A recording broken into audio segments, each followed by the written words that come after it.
YSR Congress party అధికార ప్రతినిధి అదేవిధంగా యాంకర్ శ్యామల గారి మీద గ్రేట్ ఆంధ్ర వాళ్ళు ఒక కథనం రాశారు. కథనం రాసిన 2 రోజులేమో, 2 రోజు 3 రోజు ఈరోజు ఆమె స్పందించింది, ట్వీట్ చేసింది. ఆమె ఒక వీడియో కూడా రిలీజ్ చేసింది, స్ట్రాంగ్గా రిలీజ్ చేసింది. దానికి మళ్ళీ గ్రేట్ ఆంధ్ర వాళ్ళు ట్వీట్ ఓకే మరి ప్రెస్ మీట్ ఎప్పుడు పెడుతున్నావు శ్యామలమ్మ అని చెప్పేసి మళ్ళీ ఒక కథనం రాశారు. ఆమె మీద గ్రేట్ ఆంధ్ర వాళ్ళు ఏం రాశారు, ఆమె ఎలా స్పందించింది, ఆ స్పందనకి మళ్ళీ గ్రేట్ ఆంధ్ర వాళ్ళు ఏం రాశారో ఒకసారి క్లియర్గా తెలుసుకోవాల్సిన అవసరం రావుంది.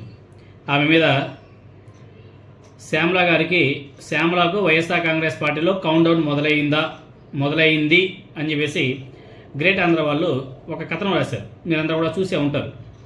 శ్యామల గారి రియాక్షన్, పోలీసుల ఎఫ్ఐఆర్ను తలపించింది, శ్యామలకు అన్యాయం జరుగుతుందన్న కథనం చాలా స్పష్టంగా వాళ్ళు రాయడం కూడా జరిగింది.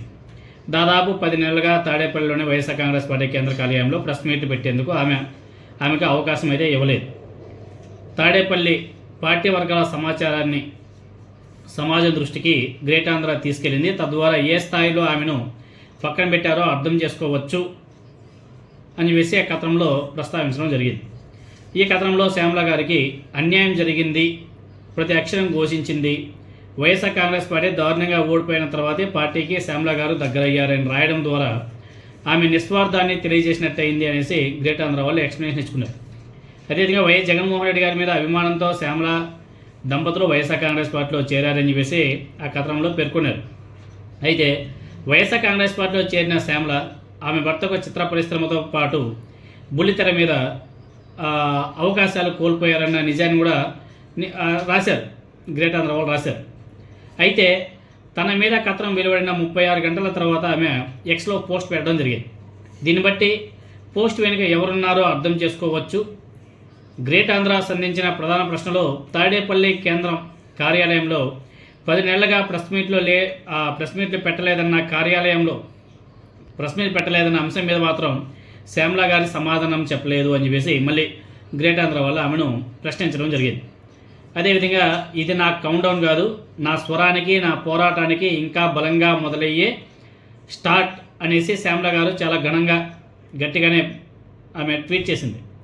ఈ ఫైరే కావాల్సింది. శ్యామల గారు చేసినటువంటి ఈ కామెంట్స్ ఆమెపై అణచివేత చర్యలకు పాల్పడే వారికి భయం కలిగిస్తే మంచిదే అని చెప్పేసి గ్రేట్ ఆంధ్ర వాళ్ళు ఎక్స్ప్లెనేషన్ కూడా ఇచ్చారు. అదేవిధంగా నన్ను తగ్గించాలనుకునే వాళ్ళు చాలామంది ఉంటారు అనేసి శ్యామల గారు కీలక కామెంట్ చేసింది.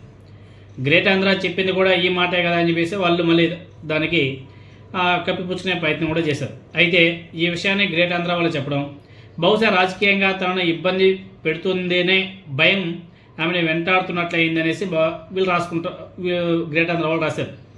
నిజం నిప్పు లాంటిది, నిజం అనే నిప్పు పుట్టించే సెగ శ్యామల కంటే ఆమెను అణగదొక్కుతున్న వైఎస్ జగన్ నీడలకు బాగా తగిలినట్టుంది. అందుకే ఆమెతో అబ్బే అలాంటిది ఏమి లేదు అని చెప్పేసి పోస్ట్ పెట్టించారు అని చెప్పేసి మళ్ళీ వీళ్ళు రాసుకుంటూ వచ్చారు. అయితే శ్యామల గారు పోస్ట్ పెట్టడం వరకు మంచిదే. అయితే తనతో సోషల్ మీడియాలో పోస్ట్ పెట్టించినట్టుగానే తాడేపల్లి కేంద్ర కార్యాలయంలో 10 నెలల తర్వాత ఇప్పటికైనా సరే ప్రెస్ మీట్ పెట్టించండి అనేసి శ్యామల బలంగా డిమాండ్ చేయాలి అనేసి కూడా శ్యామల గారికి గ్రేట్ ఆంధ్ర వాళ్ళు ఒక సలహా, ఒక సజెషన్ కూడా ఇచ్చారు. ఇది నా కౌంట్డౌన్ కాదు, నా స్వరానికి నా పోరాటానికి ఇంకా బలంగా మొదలయ్యే స్టార్ట్ అనేసి రాయించడం కాదు, చేతల్లో చూపాలంటే ప్రెస్ మీట్ పెట్టించాలని చెప్పేసి శ్యామల భీష్మించాలి. కనీసం తనకు వైఎస్ఆర్ కాంగ్రెస్ పార్టీలో కౌంట్డౌన్ మొదలైందనే కథనం మీద స్పందించడానికైనా ఒకే ఒక ప్రెస్ మీట్ ఛాన్స్ ఇవ్వాలని చెప్పేసి జగన్ నీడల్ని శ్యామల డిమాండ్ చేయాలి అని చెప్పేసి గ్రేట్ ఆంధ్ర వాళ్ళు క్వశ్చన్ చేస్తున్నారు. అమ్మా శ్యామల, వైఎస్ఆర్ కాంగ్రెస్ పార్టీలో మీ నెత్తిన కిరీటాలు తొడిగే వాళ్ళు ఉన్నారని చెప్పేసి సొంత పార్టీ శ్రేణులు కూడా నమ్ముతారు. సో మంచి పనికి ఆలస్యం ఎందుకు, కమాన్ బలంగా మొదలయ్యే స్టార్ట్ ఏంటో చేతల్లో చూపు తల్లి అని చెప్పేసి గ్రేట్ ఆంధ్ర వాళ్ళు మళ్ళీ ఒక కథనం రాశారు. సో దీని మీద మళ్ళీ శ్యామల గారు ఏ విధంగా రియాక్ట్ అవుతారు, వైసీపీ నాయకులు ఏ విధంగా రియాక్ట్ అవుతారు అనేది